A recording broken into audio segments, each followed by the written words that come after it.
this was told by a very, very old man who I met in Calcutta, the grandfather of a devotee. He's an actual ISKCON devotee, initiated in Calcutta, very sweet, took over the family business, quite an industrialist, with so much love for Srila Prabhupada. And he told me, oh, my grandfather met Srila Prabhupada when he was a very young man. And he's always kind of telling us little things, but if you came maybe formally, we could hear the whole story about he and Srila Prabhupada.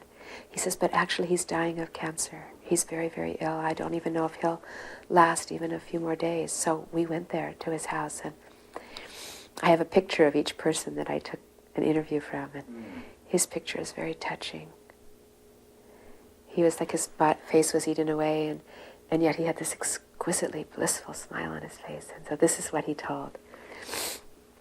He said that when he was a young man, even in college, not even married or anything yet, now he was very old. And he said that he used to walk in Victoria Park every morning and do his daily constitutional walk.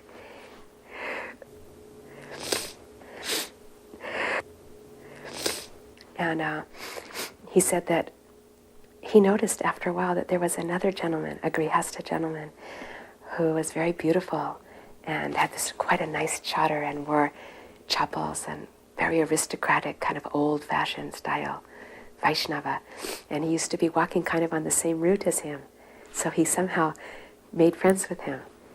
And they used to take their walks together for some period of some months. And he said he loved this man, and who of course we know as our Srila Prabhupada. And he said he used to always talk to him, and he said that he would try and talk about some mundane things like his business and his school, his family. He said Prabhupada had no interest. He said, actually, I have to tell you. He said, I was born also in a very aristocratic Bengali family, but Krishna has been very kind to me, and somehow or other he has arranged that I would meet my eternal Gurudev. He goes, I have not taken initiation yet. He goes, but I have met him, and not only have I met him and have I given my heart to him, but also he has given me a very, very amazing and difficult order that I should go to the West and spread Krishna consciousness. He said, so now I can never be the same. He said, my life is completely changed. He said, I have wife and I have plans for family and home. And he says, now I am his servant, his eternal servant. I can't do anything else.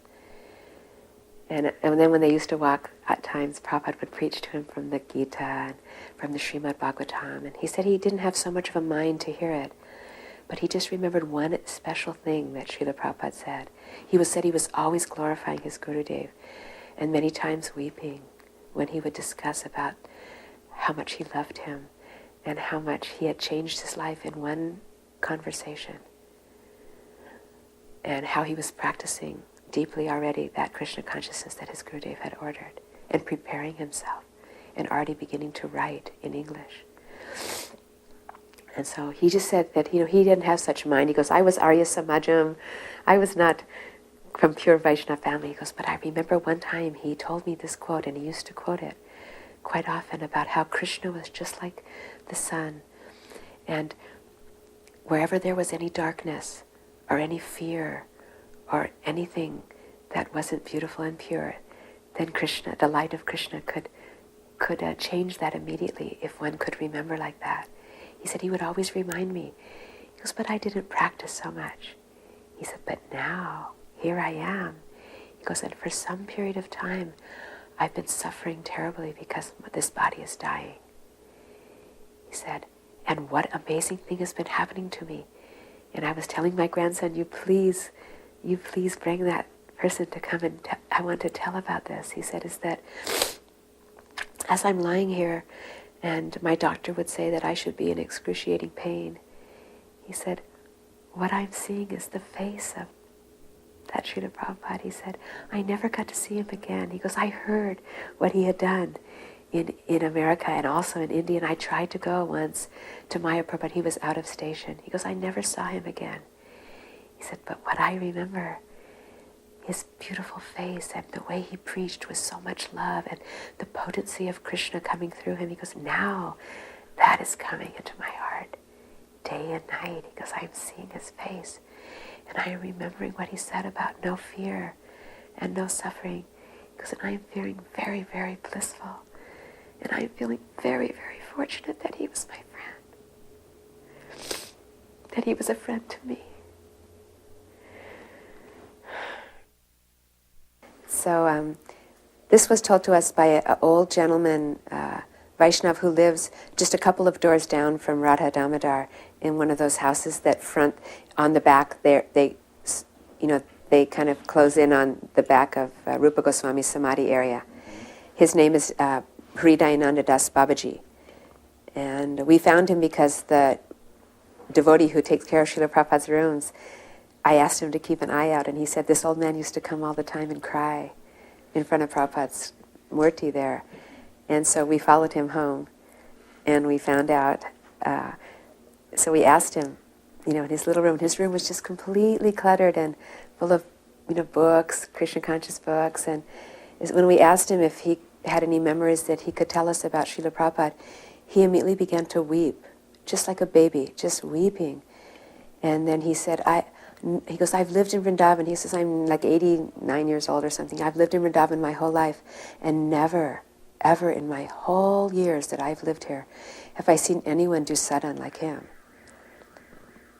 He said, and when I found out that Nityananda Prabhu had chosen him to go and break open the storehouse of love of God in the world, he goes, I wasn't at all surprised.